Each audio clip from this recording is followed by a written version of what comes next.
यदि आप मेष राशि के जातक हैं, ये वीडियो आपके लिए बड़ा ही ज्यादा महत्वपूर्ण होने जा रहा है, क्योंकि मैं इसमें बात करूंगा साढ़े साती के विषय में।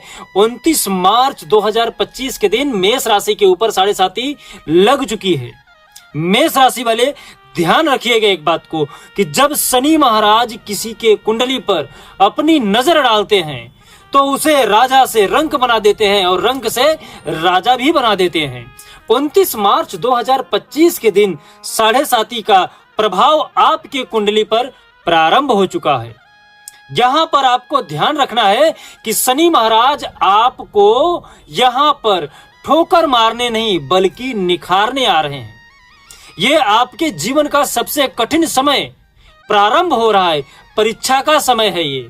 यदि आप यहाँ पर अडिग रहेंगे विश्वास के साथ, धैर्य के साथ, तो आप टूटेंगे नहीं। यदि आप अपना धैर्य खो देंगे, विश्वास खो देंगे, लड़ने की क्षमता खो देंगे तो आप टूट जाएंगे। शनि महाराज किसी के शत्रु और किसी के मित्र नहीं होते हैं, बल्कि ये न्याय के देवता हैं। याद रखिएगा, यदि आप अपने कर्मों पर ध्यान रखेंगे तो शनि महाराज आपको बड़ी तरक्की देंगे। यदि आप झूठ का सहारा लेंगे, अहंकार का सहारा लेंगे, घमंड का सहारा लेंगे तो आपकी नैया यहां पर डूब सकती है। लेकिन यदि आप प्रेम से रहेंगे, अहंकार रहित जीवन जिएंगे तो यहां पर मेष राशि के लिए बड़े ही ज्यादा सफलता शनि महाराज दिलाने जा रहे हैं 2025 से लेकर 2027 के बीच में। साढ़े साती में ये जो साढ़े साती लग रही है आपके लिए निखारने के लिए शनि महाराज पूरी तरह से तैयार हैं। बस आप अपने अहंकार को त्याग दीजिएगा, घमंड को त्याग दीजिएगा, प्रेम से रहिएगा, आलस्य को त्याग दीजिएगा।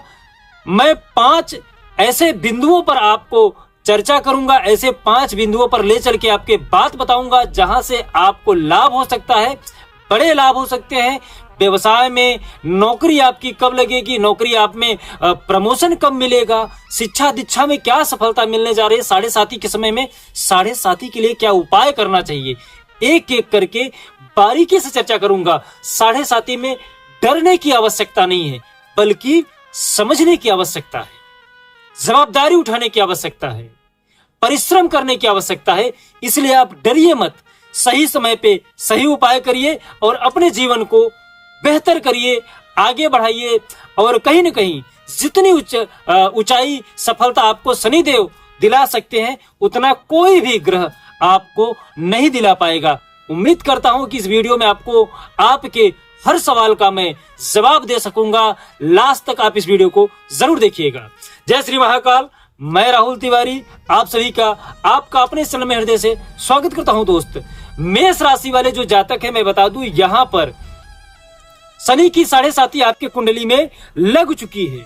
हम 5 मुख्य पॉइंट पे आपके लिए बात करेंगे जिससे हर कोई जानना चाहता है कि भाई साढ़े साती में उसके लिए क्या क्या परिवर्तन होगा, क्या क्या कैरियर के किन पहलू पर आपको ध्यान देना चाहिए, बिजनेस में किस पहलू पर आपको ध्यान देना चाहिए, कौन सा महीना आपके लिए अच्छा रहेगा, शनि की दृष्टि किस भाव पे पड़ रही है। शनि महाराज आपके कुंडली में 12वें भाव में है। आपको इतना मालूम होगा कि चंद्रमा के जितने नजदीक आ जाते हैं तभी आपके कुंडली में साढ़े साती लगती है, क्योंकि चंद्रमा मन का कारक है। शनि को देखकर मन घबरा जाता है, मन चंचल है, मन डर जाता है, क्योंकि शनि एकदम करीब में आ गए हैं, 12वें भाव में आ गए हैं और प्रथम भाव में चंद्रमा है। चंद्र कुंडली के आधारित पे हम बात करते हैं। प्रथम भाव में चंद्रमा और 12वें भाव में शनि महाराज। तो यहां पर जब प्रथम चरण लगता है तो शनि महाराज आपके सबसे मुख्य बिंदु पर जो दूसरा भाव रहता है आपके धन का, वाणी का, परिवार का, दूसरी दृष्टि, लग्न पहला और जो दूसरा भाव है उस पर शनि महाराज की तीसरी दृष्टि पड़ती है, क्योंकि शनि महाराज की 3 दृष्टियां हैं, तीसरी, 7वीं और 10वीं। तो जब ये साढ़े साती लगेगा तो तीसरी दृष्टि शनि महाराज की आपके कुंडली के दूसरे भाव पे पड़ेगी और शनि महाराज की 7वीं दृष्टि आपके कुंडली के 6ठे भाव पे पड़ेगी, जहां से आपका ऋण, रोग और शत्रु देखा जाता है।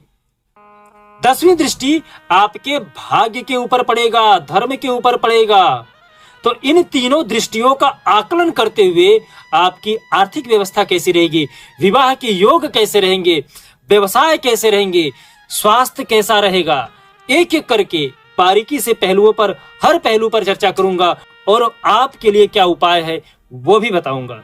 यहां पर मैं बता दूं, सर्वप्रथम जो हर कोई जानना चाहता है कि प्रथम सबसे पहले आर्थिक दृष्टि साढ़े साती में आपके लिए कैसा रहेगा।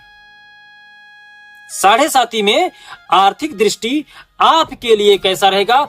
शुरुआती दिनों में मैं बता दूं, यहां पर आपके लिए शनि महाराज थोड़े से खर्चे आपके बढ़ाएंगे। यहां पर आपके खर्चे थोड़े से बढ़ते हुए दिख रहे हैं। हाँ, लेकिन यहां पर यह है कि अचानक धन प्राप्ति के योग भी बन रहे हैं। रुका हुआ पैसा आएगा, संपत्ति में वृद्धि होगी। और व्यापारिक दृष्टि से यदि देखा जाए तो यह समय आपके लिए बड़ा ही गोल्डन साबित होने जा रहा है। पैसा रेत की समान, जैसे हाथ में से रेत फिसल जाता है, उसी तरीके से आपके हाथों से पैसा खर्च होंगे। लेकिन बिजनेस में, व्यापार में आपको यहां पर उन्नति देखने को मिलेगी। नए प्रॉपर्टी आप बना सकते हैं, नए बिजनेस सेक्टर खोल सकते हैं। तो बिजनेस के लिए ये समय आपके लिए अच्छा रहेगा। सितंबर 2026 में अचानक धन के प्राप्ति के भी योग बन रहे हैं। उपाय क्या करें, यदि आपको कोई समस्या आ रही है तो उपाय क्या करें। उपाय में आपको यहाँ पर काले तिल और उड़द के दाल शनिवार के दिन दान करना चाहिए, यदि आर्थिक व्यवस्था में आपको कोई समस्या साढ़े साती में आ रही है तो। दूसरा पहलू जो मैं आपके लिए बात कर रहा हूं, नौकरी और कैरियर का। आर्थिक दृष्टि व्यवसाय के लिए है, दूसरी दृष्टि जो नौकरी वाले लोग हैं उनके लिए साढ़े साती में क्या क्या प्रभाव पड़ेगा, हम उस पर बारीकी से चर्चा कर लेते हैं। अगर आप सोच रहे हैं कि आपको तरक्की शनि महाराज देंगे या फिर आपको प्रमोशन देंगे, तो यहां पर आपको थोड़ा सा धैर्य रखना पड़ेगा, क्योंकि अप्रैल से लेके जून 2026 तक आपको नौकरी को लेकर थोड़ा सा संघर्ष करना पड़ेगा। जहां पर नौकरी में आपको तरक्की उतना ज्यादा नहीं दिख रही है, लेकिन मेहनत से आपका रास्ता बन सकता है। दिसंबर से 2026 दिसंबर से नई नौकरी के बड़े अवसर आपको मिलेंगे, यहां पर बड़ी सफलता मिलेगी। समझ लीजिए, मैं बता रहा हूं 2026 में दिसंबर के महीने में बड़े प्रमोशन आपको दिख रहे हैं साढ़े साती में। यहां पर नौकरी में यदि कोई समस्या आ रही है, कैरियर को लेकर कोई समस्या आ रही है, तो यहां पर आपको हनुमान चालीसा का पाठ करना चाहिए। शनिवार के दिन तेल का, राई के तेल का दीपक आपको जलाना चाहिए। इससे आपके नौकरी में, प्रमोशन में जितनी भी रुकावटें हैं उससे आप अपने आप को बाहर निकाल सकोगे।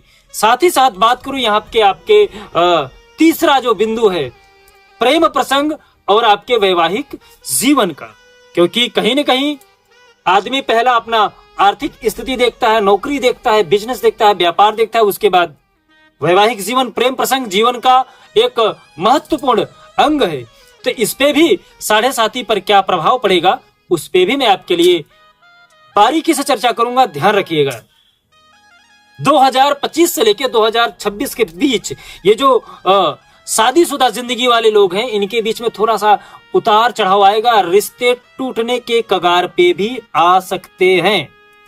प्रेमियों के बीच में ये परीक्षा कठिन रहेगा, प्रेम के लिए ये समय अनुकूल नहीं है। लेकिन 2027 के शुरुआत में सामान्य हो जाएगा। जितनी भी गलतफहमियां हैं सब के सब दूर हो जाएंगे। और यदि किसी के शादी के लिए अड़चने आ रही हैं तो उसके लिए भी थोड़ा सा यहाँ पर इंतजार करना होगा, क्योंकि यहाँ पर मेष राशि के लिए विवाह के लिए थोड़ा सा प्रबल योग नहीं बन रहे हैं। 2027 में प्रबल योग बन रहे हैं। हाँ, लेकिन यदि आप उपाय करना चाहते हैं तो उपाय करके आप इन सारी परेशानियों से अपने आप को दूर कर सकते हैं, क्योंकि ज्योतिषी इसीलिए तो बना है कि आप पहले से समस्या को पढ़ के और उससे होने वाले नुकसान को बचा सकते हैं और अपने आप को बेहतर बना सकते हैं। उपाय में क्या करें? उपाय में आपको भगवान शिव जी की आराधना करनी है, मां पार्वती की पूजा करनी है। पांचवा जो मुख्य बिंदु है आपके लिए स्वास्थ्य को लेके है।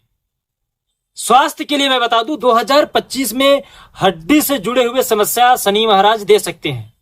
जोड़ों को लेके थोड़ी समस्या हो सकती है, मानसिक तनाव भी बढ़ सकता है, खासकर एकाकीपन आपको ज्यादा सताएगा। बीमारी आपको उतना ज्यादा परेशान नहीं करेगी। पेट से लेके थोड़ा सा आपको यहां पे सावधानी रखनी है, लेकिन 2026 में जैसे स्टार्ट होगा यहां पर आपकी ऊर्जा 2 गुनी हो जाएगी। 2026 में आपका 7.5 में ऊर्जा बिल्कुल शनि महाराज बढ़ा देंगे। कहीं ना कहीं आपके कार्य में बड़ी तेजी आएगी। यदि आप स्वास्थ्य को लेके परेशान है तो यहां पर आपको बजरंग बली की पूजा करनी चाहिए, हनुमान चालीसा का पाठ करना चाहिए। और अंतिम जो बात मैं बता दूं आपको कि आध्यात्मिक जागृति के लिए, क्योंकि आपका स्वास्थ्य हो गया, आर्थिक स्थिति हो गई, कैरियर हो गया, प्रेम प्रसंग हो गया, विवाह हो गया, अब आपको आध्यात्मिक जागृति के लिए भी मैं बता दूं कि शनि महाराज क्या फल देने जा रहे हैं। शनि महाराज यहां पर आपको कहीं ना कहीं आत्मज्ञान भी देने का कार्य करते हैं। 2026 में जब अंतिम कहले की पड़ाव पे आएंगे प्रथम चरण के, तो अंतिम महीने से आपके मानसिक रूप से कहीं ना कहीं अध्यात्म की तरफ आपका रुझान बढ़ेगा। जीवन में आप कहीं ना कहीं एक नई दृष्टि पाएंगे अध्यात्म को लेके। साथ ही साथ ट्रैवल कर सकते हैं, घूम सकते हैं, बाहर जा सकते हैं कहीं रोमांस के लिए, विवाह के लिए जो मैं योग बता रहा हूं आपको, उससे पहले भी यदि आप उपाय करेंगे तो यहां पर आप आध्यात्मिक दृष्टि से जुड़ के अपने आप को मजबूत बना सकते हैं। शनिवार के दिन आप हनुमान चालीसा का पाठ निश्चित रूप से करिए। और अंतिम संदेश जो मैं आपको 7.5 में दे रहा हूं, इसको आप जरूर इग्नोर मत करिएगा, क्योंकि आपको यहां पर शनि महाराज गिराने नहीं आ रहे हैं, उठाने आ रहे हैं। 2025 से 2027 में आपको कहीं ना कहीं ये जो आपका 2.5 साल जाएगा, 2.5 साल के बीच में समय कठिन होगा। लेकिन याद रखिए एक बात को कि जितनी बड़ी परीक्षा होती है उतना बड़ा आपका परिणाम भी होता है। ये परिणाम आपको निखारेगा, बिल्कुल निखारेगा, मजबूत बनाएगा, आपकी तकदीर भी लिखेगा। और शनि से डरने की आवश्यकता नहीं है यहां पर, बल्कि सही समय पर सही उपाय करना है जिससे आपको सफलता नए तरीके से नई ऊंचाइयों पर आपको ले जाए। इस तरीके से आपको कार्य करना है, तो तैयार हो जाइए। मेष राशि वाले जो भी जातक हैं, ये वक्त जो है आपके मेहनत का है, आत्मविश्वास का है, और कहीं ना कहीं आपके लिए देखिए, मैं कोई भी बात आपको ऐसे ही नहीं बताता हूं जब तक मैं उसका अनुसरण नहीं करता हूं, जब तक मैं उसे पढ़ता नहीं हूं, जब तक मैं उसे जांच परख नहीं लेता हूं, तब तक मैं ऐसे सटा सटा आपके सामने नहीं रख देता हूं। आपको टेक्निकली पॉइंट के साथ रखता हूं कि आपकी जितनी भी एक आम जिंदगी में जो समस्या है उससे आपको मैं रूबरू करा सकूं। उम्मीद करता हूं कि ये वीडियो आपको अच्छा लगा होगा, और यदि कोई समस्या है तो आप हमें इस व्हाट्सएप नंबर पर जुड़ सकते हैं, बात कर सकते हैं। साथ ही साथ कमेंट में जो भी आपकी समस्या है वो लिख सकते हैं। जय जय श्री सीताराम, जय श्री महाकाल। आपका दिन शुभ हो, मंगल हो, स्वस्थ रहें, मस्त रहें। जय श्री महाकाल।